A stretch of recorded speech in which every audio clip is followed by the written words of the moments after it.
ശിരൂരിൽ മണ്ണിടിച്ചിലിൽ കോഴിക്കോട് സ്വദേശി അർജുനെ കാണാതായിട്ട് ഇന്നേക്ക് ഒരു മാസം. ഉത്തര കന്നഡ ജില്ലയിലെ ശിരൂർ അങ്കോള ദേശീയപാതയിൽ ജൂലൈ 16-നുണ്ടായ മണ്ണിടിച്ചിലാണ് അർജുനും ലോറിയും അകപ്പെട്ടത്.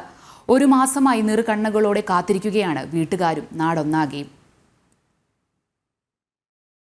കഴിഞ്ഞ ഒരു മാസമായി കണ്ണാടിക്കലിലെ അർജുന്റെ വീടും നാടൊന്നാകെയും നിറമിഴികളോടെ കാത്തിരിക്കുകയാണ്.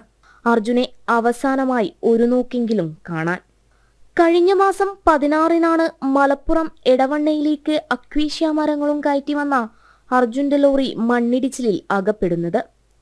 കന്യാകുമാരി പനവേൽ ദേശീയപാത 66-ൽ മംഗളൂരു ഗോവ റൂട്ടിൽ ശിരൂരിൽ രാവിലെ 8:30-നായിരുന്നു കൂറ്റൻ മണ്ണിടിച്ചിലുണ്ടായത്.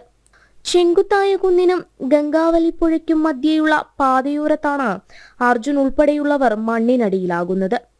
രക്ഷാപ്രവർത്തനത്തിനായി ഉടൻ ബന്ധപ്പെട്ടെങ്കിലും അധികൃതർ മെല്ലെപ്പോക്ക് തുടരുകയായിരുന്നു. ഒടുവിൽ വിഷയം മാധ്യമങ്ങൾ ഏറ്റെടുക്കുകയും പ്രതിഷേധം വ്യാപകമാവുകയും ചെയ്തതോടെയാണ് ഇടപെടലുകൾ ഉണ്ടായത്. മൂന്നാം നാൾ അർജുന്റെ ഫോണ് റിങ് ചെയ്തത് പ്രതീക്ഷയുടെ ആക്കം കൂട്ടിയിരുന്നു.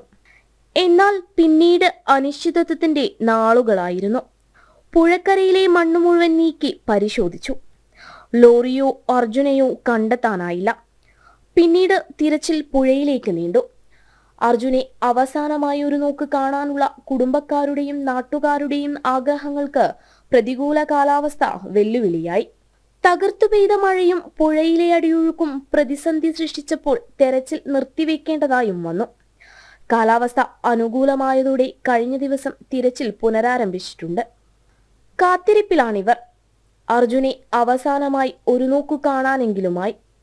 അതിനായി നെഞ്ചുരുകിയുള്ള പ്രാർത്ഥനയിലാണ് അച്ഛൻ പ്രേമനും അമ്മ ഷീലയും ഭാര്യയും സഹോദരിയും കുടുംബവും. ഒപ്പം കണ്ണാടിക്കൽ എന്ന ദേശവും. ജനം, കോഴിക്കോട്.